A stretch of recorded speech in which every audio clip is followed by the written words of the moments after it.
Well, first of all, can I call you Xavi? Yeah, of course. Because I know last time I butchered your name a little bit because Xavi is perfect, Xavi. no Excellent. worries. Excellent. So, first of all, I just want to let you know quickly what Straight Handball Talk is. Okay. I just started this show recently during the COVID crisis because I had so much time being stuck at home and thinking all about great things that I've had because of handball and the relationship I built. So it is about a conversation with people who have connected because of the extraordinary bonding power of handball Mm-hmm. and have stayed friends forever or have stayed connected forever. And Yeah, I feel that no other sport actually provides that as handball. Maybe I'm biased, but I played all the other sports. And I think the handball friendships are the ones that I still have them like brand new. So I love that element of handball. I agree. I agree. There are people that maybe you don't talk very often, but they are there. If you need them, they're gonna be there for you, and it's unique and it's amazing and it's true what you're saying. It's Yeah, something exactly. special. Yeah, it is very special. Now, and you obviously, I'm gonna talk a little bit about your career. You are a two-time Olympian with Spain, one of the greatest handball countries in the world. You won the bronze medal in Sydney 2000, which in fact you should celebrate this year because it's 2 decades from You are right. 2020. So in Barcelona, you spent 15 years. I don't know if that's a record, but 15 it's years, yes, as a professional, as a professional. because I started when I was 14, and I was playing for the youth teams for 4 years, so 5 years. Okay, So I've been playing for Barcelona 19 years, and it has been my entire life. So I didn't play for another club. All my life I've been related to Barcelona, and now I am employee of the club. So I've been 34 years of my life linked to Barcelona. well, I know I was going to say that later on, but you basically bleed Blaugrana.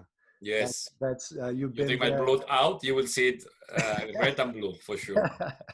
Well, during these years of professional career, you have won numerous titles. I think you have won 7 European Cups. You have won 8 league championships.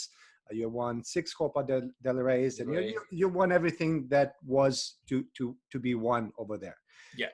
Now you moved out of handball after you retired, and you're the managing director of Football Club Barcelona Mhm. in the You're right. entire Americas, and are focused on expansion of Barcelona's beliefs, Barcelona's training system, and education in the Americas. And we know, obviously, anyone who knows anything about football, soccer, we all know that Barcelona is more than a club, and the beliefs that you have to bring the sport and teach more values than just the technical and tactical aspect of it is what you're focused on. So you've been involved in almost everything in Barcelona, from running futsal leagues to all the other sports before you came here. So we have so much to talk about it. So Yeah. I want the one thing that I want to know, and I'm asking every single person in here, is how did you get started in handball? Who got you excited and made you fall in love with handball? Well, it was very, very easy it is very easy to explain, because, I started playing handball because in my school, it was the only sport there. So all the kids, they used to play handball. So, I was trying to do what I was seeing from my from the other students at the school. It was very, very, very natural, very easy. It was no discussion. So handball was the only one there, and there was not a lot of things to choose. But I have to say that handball was the only sports played by the school or at the school. But beside that, I was playing tennis, I was playing soccer, I was sailing as well, I was running. So I was doing a bunch of different things. Yeah.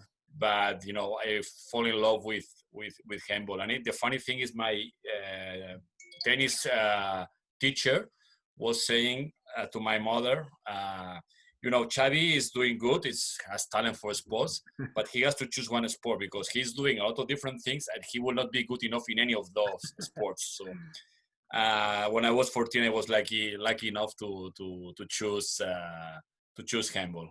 Yeah, well, you chose right, first of all. But when you joined Barcelona, even on the amateur side, who was your first coach that actually looked at you and said, you know what, this kid has it, because ultimately, again, you can play all the sports. When you get on the handball, you have that coach who needs to identify, okay, this kid is special. So who was that coach for you? Oh, for me, it was very important at coach that I had when I was 14, my first coach in Barcelona, uh, because he was able to create the environment for developing a lot of young players and believe in what we were doing. Mm-hmm. But if I have to say that who was the first one saying you can be professional, you can be a very good player, it was Chesco Spar. He was afterwards coach of the first team in Barcelona, Mm-hmm. and he was always believing in me and saying you can do it.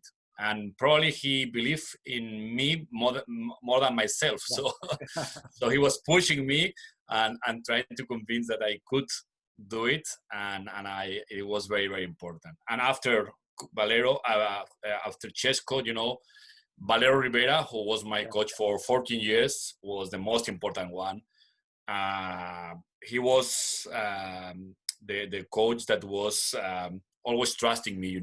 He knew I wasn't a big star. I was a good player, a team player, but for him, players like me were very important, and he was paying a lot of attention to me, allowing me to be 15 years as a professional in Barcelona. And this is something that it's very difficult. You need to give something back to the club if you want to stay 14 or 15 years in a professional team. Yeah. Well, some of the greatest players of all time in handball have played in Barcelona. And I spoke to Laszlo, I spoke to Carlos, and I just recently spoke to Jerome Fernandez. And of course, everyone speaks highly about Barcelona. Now, I always think about it like all these guys, one, are super nice guys, super good people. Two, they are very talented. Three, they are winners. Four, they are all tall at the same time. It seems like Barcelona Human Resources has a crystal ball, and it feels like they pick always the right people. And how is that foundation built to do that? Well, I don't know. My feeling is that when you are there, you breathe the same way of doing, and Laszlo was very young when he came. Jerome was young when he came. So at the end, you got from the club what is the club, and you have to work, you have to deliver, of course, but you have to be a good person as well. So we love and we educate, and the values of the club are really important for us. So at the end, if you are there, you get the same teaching from the club, and then it's useful for your normal life. So I think that all of us, we are nice people and normal people, even, Laszlo, Jerome, they won a lot of trophies, really important things, but they are regular people, and you can talk whenever you want. And it's because the club is doing it with all the people who are working for the club. And I will give you some more examples. So Iniesta, Xavi, those guys were educated in Barcelona with the values.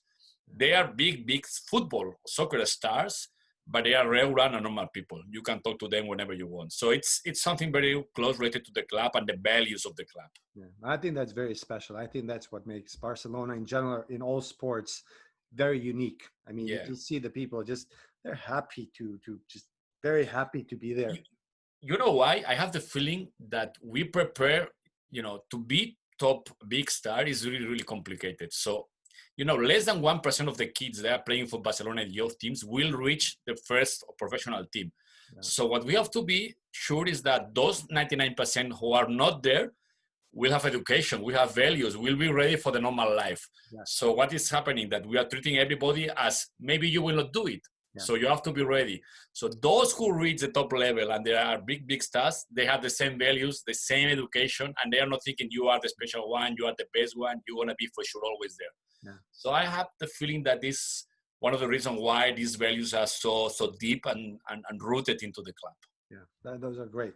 Now you played obviously 15 years with Barca. You played so many games. I don't know how many you remember, but do you remember the defining moments whether that could be a heartbreaking loss or a big win that you will never forget? Well, for me was the moment where the dream team, that we call it dream team in handball, my generation in FC Barcelona. So it was from 95 till 2000. We won 5 Champions Leagues in a row, so nobody else has do it. And this record is lasting, and it's going to last a long time. But I remember very, very, very well one game against Veszprém, We lost by 5 in Veszprém, and we were losing by 5 at home. I think, if I'm not wrong, less than 20 minutes before the end of the game. And I have no doubt that if we have lost that game, the dream team will never came up, because when you lose in Barcelona, it's a disaster sometimes, and something has to be done, and a lot of changes. Yeah. If you are winning, for sure you will keep the system, the way of doing, because you are winning. But when you lose, you have to change something. And it was very much related to Valero's way of doing. So I remember losing by 10 aggregate. So it was almost impossible. And the comeback was so amazing that in 20 minutes we changed the game and we won, and we went through. It was a quarterfinal, so we went to the semifinal, and then we won the Champions League. Yeah. I think that was the moment where the dream team was born, and the attitude, the karma, what was surrounding the team was created. Everything was possible with the dream team thanks to that game. So it's always unbelievable for me. That's I gotta find that game somewhere. It has to be. Yeah, do it. Probably it's on YouTube. But it's a very interesting comeback. Yeah. Another game very important for me was the 5th Champions League trophy at home. That game against Kiel was one of the best ever games in handball history. Yeah, that by 2. You guys won by 2. I think. Yeah, but it was an amazing game. With Kiel was a very, very good team with big names: Perunicic, Lovren, Olson. Right.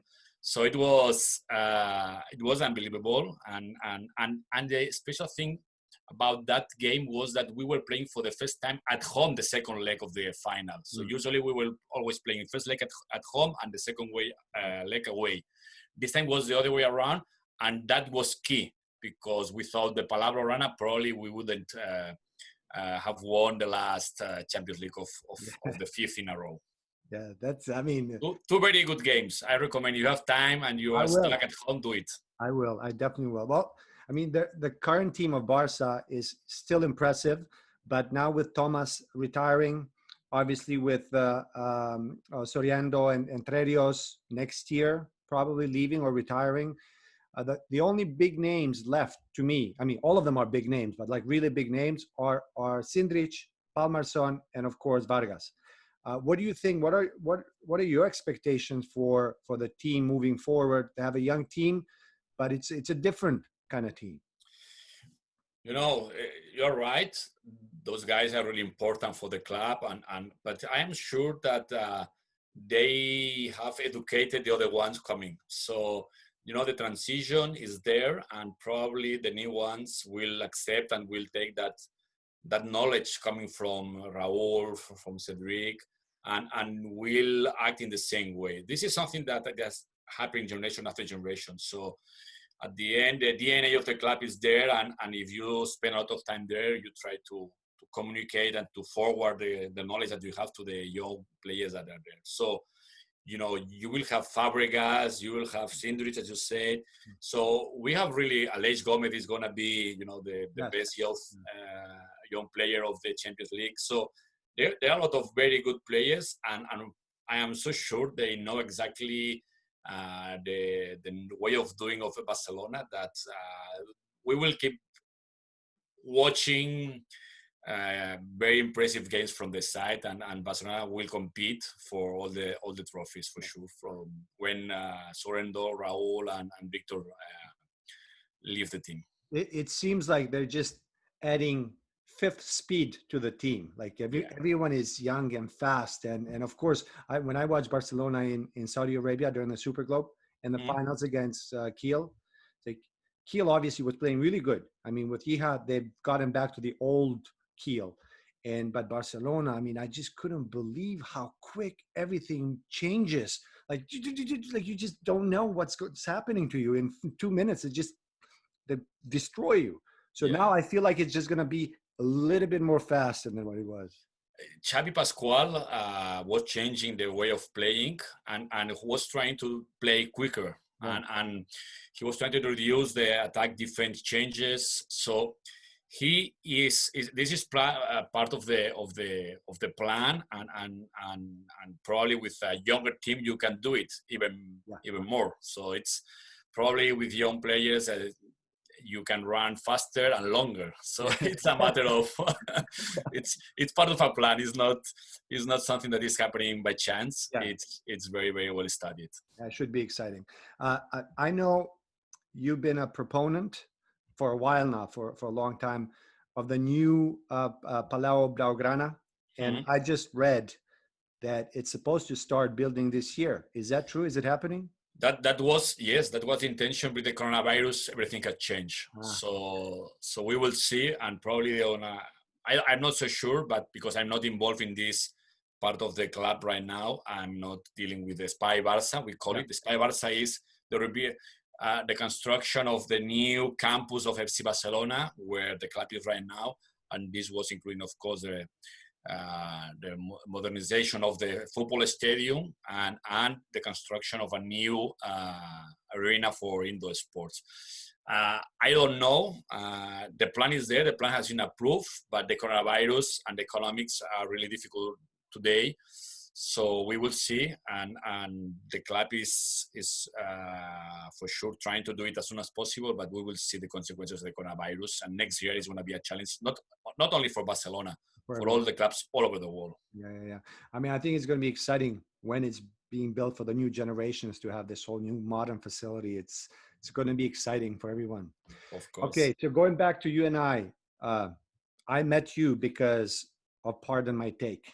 I heard that interview and I immediately reached out to you because I had no idea you lived in New York City, which was kind of crazy.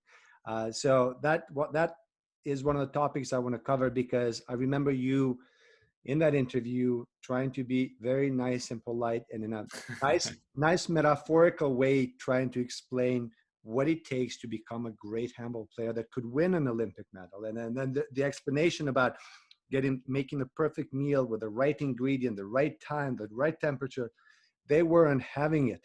I felt like they weren't listening. They're like, no, we got the best athletes. The American athletes are the best. I'm looking and like, why is he saying that? Like, just listen what it means. I mean, this goes for every sport. But I heard that. I was like, oh, this is so much fun. So tell me about your experience being there, listening to all this stuff. Well, it was very funny, I didn't know them, and one colleague at the office, he told me about this Jay Cutler issue with handball, and he was proposing, okay, you have to go there and explain them what do you think about what they are saying. They are true, they are wrong, and I love handball, so I accepted. I was a little bit nervous. I have to say that it was a little bit scary because somebody told me that they can be very tough.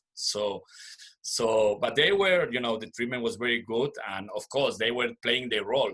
I was playing handball, and how difficult it is to become Olympic champion, and they were trying to defend the position because it was this argument and this fight was part of the show. So they were very, very, very nice people. I enjoyed it a lot, and it was a pity because I invited them to come to the office and to talk about Barcelona, and they accepted. But then the coronavirus happened, and we couldn't do it.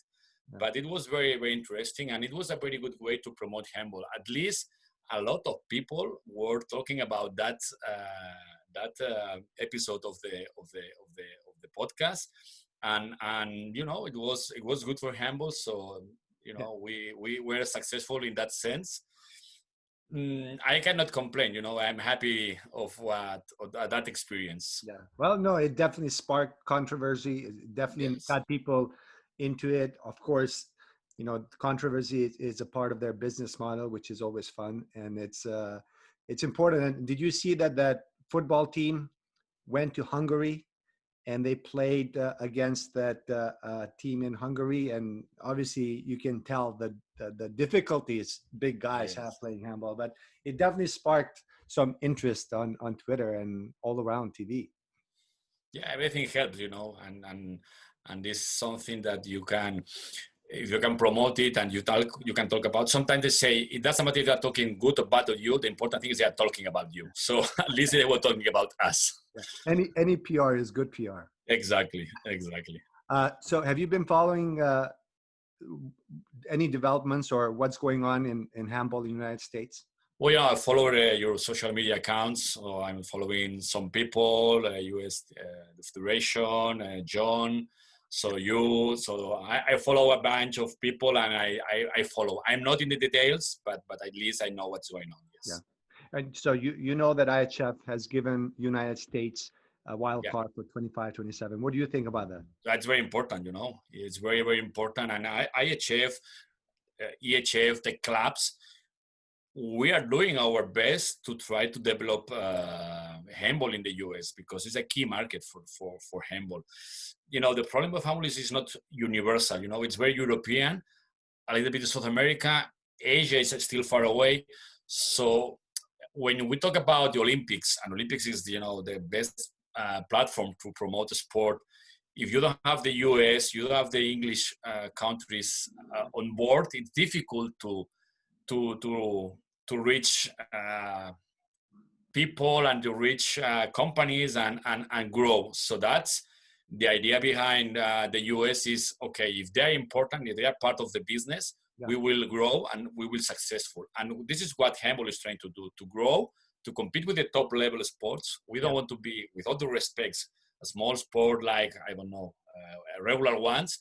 We want to grow. And the only way to do it is through handball in countries like the US. So it's important. China is another market because they have a huge volume of people, but the money and the knowledge and the knowledge, the awareness is in the US. Yeah. Well, do you think one of the technical strategies of getting top athletes from other sports, making them handball players in 3 to 4 years, what is your opinion about that? I think that it can help, but it's not the only solution. You have to develop players because it's really complicated to the transition from one sport to another one. And as I was saying, the knowledge, the way of you read the game, this is something that you cannot learn when you are 25. It's something that has to be done before. So probably a good athlete can be a good defender, but will not be a very complete player, mainly in attack. So you can use them because it's important and gives you awareness and gives you publicity. And of course, it's very good. But if you want to have a very good team able to compete, you need to create players, and you need players who are playing in Europe and learning from the best teams and clubs in Europe. So you can bring basketball or football American players and they can join a team, but you will need people playing in Europe coming back to the US to play for the US. This kind of combination, I think, is the only option that you have. But you cannot create from a scratch a team only with players coming from other sports. I don't believe in that. It has to be part of the strategy. It cannot be the most important part of the strategy for me. And I think right now, like, this is a moment, and I've been involved in handball here for like 13 years, and I actually feel a good sense of these younger players who are actually playing, who are dual citizens, and they play in Europe, and it's the game they're playing, it is much better. I mean, they are showing the interest, they're showing the will, but also professionalism to not just the fact like, I'm representing my country, but these guys seem to be professional. So it is a nice place to be in, especially for the young ones, because now they know they have that big platform of Croatia 25 and 27 is it Germany? And then of course Olympics 28. So it's a good time to be a young handball player in the United States. It's very good time, and this way of doing has been proven correct by South America. Argentinian players, Brazilian players, they are doing very good in Europe and they are growing. And then the national teams are competing in the higher level. Chile is another very good example. The good players from Chile, they are playing in Europe and they are learning and they are improving there. And when they come back to play for the national team, they can win. And it's really good. And for me, it's the best path for success. So you need to send players to Europe if you want to improve and to be able to create a competitive team in the US. Yeah, yeah. Another topic I want to discuss with you, and I want to learn more about this one. It's the forum club handball. So, I mean, I know basically what it is, but I still don't really know it. Did you start that? Or yes, you started that organization, and I'm assuming it's to protect, to gather clubs and protect the players and whatnot, to form this union that helps everyone. But Yeah. I need to know more because I really don't know what it means. Okay, this organization was created in 2006, if I'm not wrong. You know, the guy behind the idea was the current managing director, Gerd Butzek. He was the guy who came to Barcelona to convince me that we have to create an organization who will protect and defend the interests of the clubs in front of the European Handball Federation. So the federation was doing a really good job, was improving, but you know, we as a clubs, we were not taking part of the making decision process. So we weren't involved. They were deciding, and we were just doing the things that they were saying. So we wanted to improve the position of the clubs because the heart of the handball are the clubs. Yeah. Yeah. And in Europe, there was no such a union. There was nothing, and the idea was let's gonna do it. But we didn't want to go against the federation. What we wanted, it is something we achieved after some fights, but we achieved, and it's a very good example what we have right now, was to collaborate with the federation to promote and to make the game bigger and better. And this is in a very transparent, in a very good way. And this is something that it was difficult for the federation to understand at the beginning because they thought that we were an attack for their way of doing. But always the intention behind that organization was to collaborate and to do things hand by hand with the federation. Yeah. And of course, at the beginning was tough. We were some fights and problems.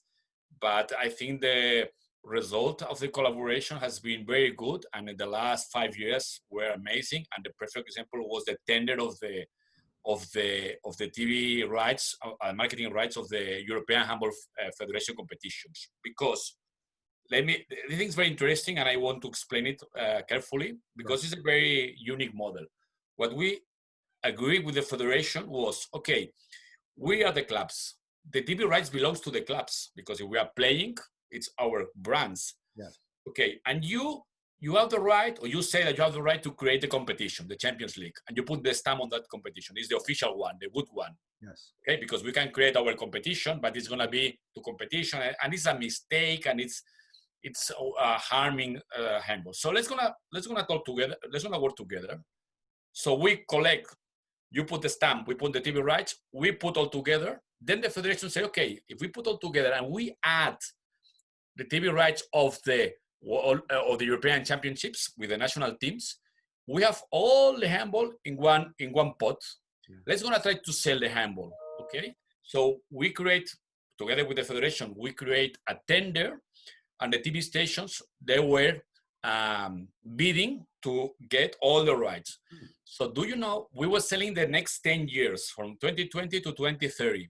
Yeah. So do you know how much money the federation and the clubs together got for handball for the next 10 years?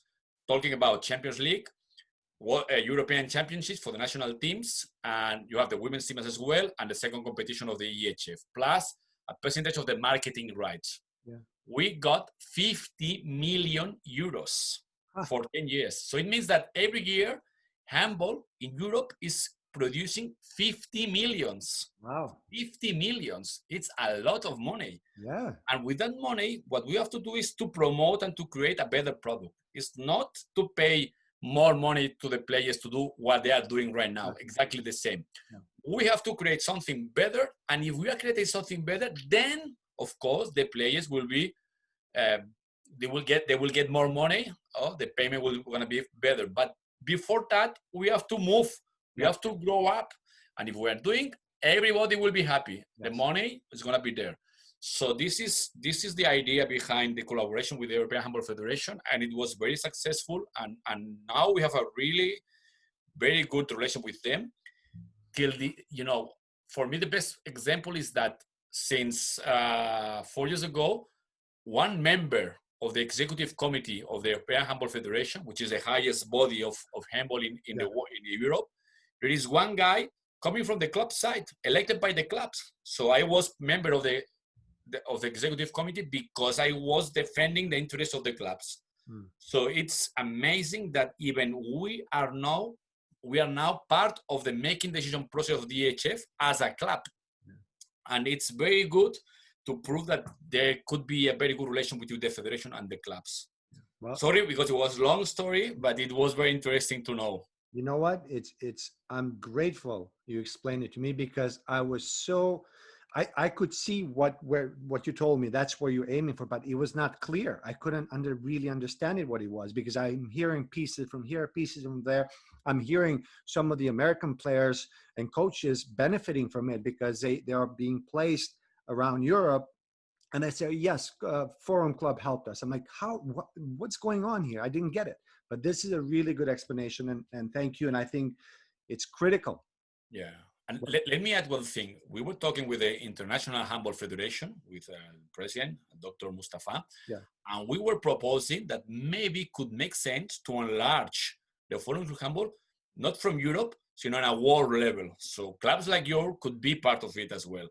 But we still didn't manage to do it. But it was an option that, why not? Maybe we can do things together with other clubs all over the world, in Brazil, in Middle East, in Japan. So this was an idea that we were talking, but then I left, and I don't know where we are right now in that sense. But it's why not? That was going to be common. We have the same, and we know that European clubs are different from your club in New York, very, very different.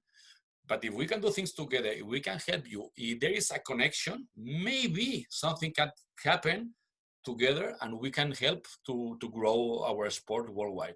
Yeah. Well, you know what? That was going to be my next question: the requirements of joining Forum Club, and if that's available to amateur clubs like ours. And obviously, I know for a fact, because I know I'm involved in it personally. We are a European system thinking club with a lot more diversity, meaning like all the parts of the world were trained in a certain level, a certain way in back home, wherever they come from. And they come to New York, and we just kind of mixed all that knowledge together. And we have this like, Barcelona is more than a club. We are the world's handball club. Of course. And in that sense, of course, we're the more global club in the world. Exactly. So in terms of handball, for sure. So, and I think we're obviously would be phenomenal to have the support of the right group and establish something here, because, before sending all these young American players around the world, a base, a hub like ours can be a place where they can learn more basic stuff before they go to the more advanced level. Let me explain one thing, because maybe you don't know it. When I left, and it was before coronavirus, so we're talking about 2 years ago, the clubs, they got part of the bonus signed by the winner of the tender. So it was a signing bonus. I don't remember the number, but it was a lot of money. Yeah. So the clubs decided to allocate part of that money to support those clubs who were hosting players coming from the US. So if one club is signing a player from the US, the Forum Club Handball, thanks to the money paid by the TV stations, would support with around $1,000 euros per month, to cover the expenses of this player in a club in Europe. So we as a clubs were investing our money to support players from the US coming to Europe. This was before coronavirus. I don't know if they can afford it right now, because with coronavirus everybody's suffering. But that was in place at least 2 years ago. Yeah, it still is. I mean, I heard from Mark Ortega, who is assistant coach to the national team. He just got this. He was in Montpellier first, but then from Montpellier he moved to Holland, and he's a coach of a ladies team, and it's all because of the forum. And Okay. also, I think Drew Donlin, our pivot, U.S. national team pivot, who is Air Force. He's comes from the Air Force. He is with Ademar Leon. So Mm-hmm. I believe they're also in the same Probably, if they program. apply for that money, if it's still in place, because I'm not in the daily business right now, but if they applied for that money, should be possible. It's great. I think it's a fantastic pot of opportunities for the American players and coaches. This is fantastic. Thank you, Xavi, for explaining to me. I am now more knowledgeable of what Forum Club Handball is, and I'm going to be more aware about what's happening in the future with that. Okay. Do you know that last year the New York City Handball Club became the first North American club to play in Super Globe? Yeah, of course. Did you watch any of the games? No, I couldn't. I'm sorry. I've been in the Super Glove a lot of times. Always was a manager. I was I know trying. you have. The first time that you are there, I wasn't there. No, it was what an experience. I mean, obviously we're amateurs and getting to see Kiel and Vardar and of course Barcelona. It was amazing. I mean, we prepared in Montpellier. I think we performed to the best of our abilities, considering that our age average was 35.7. Wow. And the next oldest team was like 28 years old. Yeah. But we fought against the Asian champions. We fought against the African champions, Al Zamalek. I mean, we gave it all. It was so much fun. So it was an amazing experience for your players. Being able to play against such a big stars. At least once in their life, it was probably a dream come true. It is for all of us. Well, now I know you're very busy. You don't have time because of work. I'm enjoying talking about handball, so don't worry. Okay, I will work later if I need. Good. But I'm enjoying so much talking about handball. But you know very well that we talked about this, that the moment you feel the itch to put those shoes on, you know where we are if you want to play, right? Yeah. I'm done. Sorry, but even I would like to play again. My body will not forgive me. Oh, come on. You're not going to ruin our age average that much. Yeah. No, but I'm going to ruin my body, which is worse. Oh, man. How is, I mean, I know the La Liga started just, this weekend? Again. Yeah, yes, last weekend, yeah. And you guys won easily? We won against Mallorca 4-0. Yeah. And what are your expectations for Barcelona? Because it's pretty tight with Real Madrid. It's very complicated. I don't know what's going to happen because mainly the problem is that we are playing with a different environment, with no spectators, playing a lot of games in a row with one more substitution. So instead of 4, you have 5 right now. Yeah. It's it's something very, very new and we don't know. So it's very open and I'm not, I don't know what's going to happen. Honestly, I don't know it.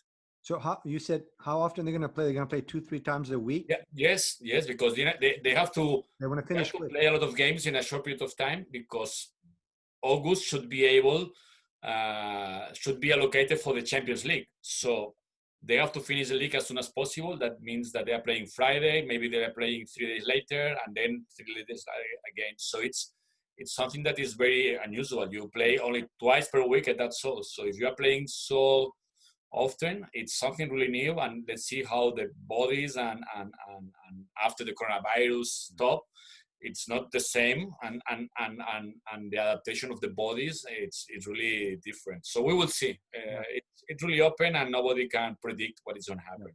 Well, is Suarez back healthy or no? Yes, he was playing again. Yeah, he was lucky because this coronavirus allowed him to play the last part of the season. He was off for the rest of the season, and now he didn't miss anything, because they are starting again. So he's healthy. Yeah. Okay, good. Only Dembele is still injured. Yeah. Who? Dembele. Oh, Dembele. Okay.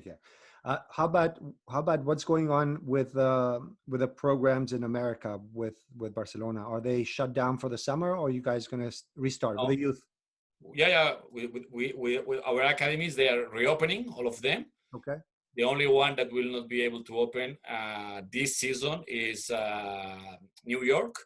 but we will start in July. So but in different places where we have academies, they are already playing again. So they are reopened and they are ending the season. But in New York, the government was more strict with the rules and the confinement, and we couldn't reopen the academy in New York. But for the next season, we will start again, and we will be here with our academy. I was thinking, this is just an idea, actually just came out to me. How about, is it possible if we wanted to do some cross training with your youth players of Barcelona to introduce them to handball? Just one day in the cross training between football, and we can come and show them what handball is. And of course you can be there as well, because we have a lot to explain who you are, but as a sport, to mix it up. Barcelona is a soccer club, so it's complicated because the soccer club, they don't want to lose boys and girls playing for them, and they are very protective. Yeah. But why not? We can try to do something, and one day we can try to organize something. And next season we will be the owners of the academy, so we can do whatever we want. So if we can create something interesting and add value to the kids and to let them to experience something different, why not? So we can talk to the right people and we can try to do something together. Yeah. Okay, good. I mean, just. So I'm waiting for your proposal. Yeah, I will send you one. It's going to be a perfect one. Well, Xavi, thank you so much for your time. I really, really appreciate it, and for all the things that you shared with me about the Forum Club Handball, your career. Again, the door is open. Anytime you want to train, I'm going to always remind you can come for whatever reason. So thank you so much for being a part of Straight Handball Talk. I appreciate it. Thank you for your time. It is a pleasure. And I have to say that I thank you for what you're doing for handball in the US and especially in New York. So people like you keep our sport alive, and it's really important. So keep fighting. Don't surrender. and if you need help and you need something from my side, you know that you can call me, and I will try to help you as much as I can. I appreciate it very much, Xavi. It's my pleasure. Enjoy your time. Take care, Bini. My pleasure. Bye-bye.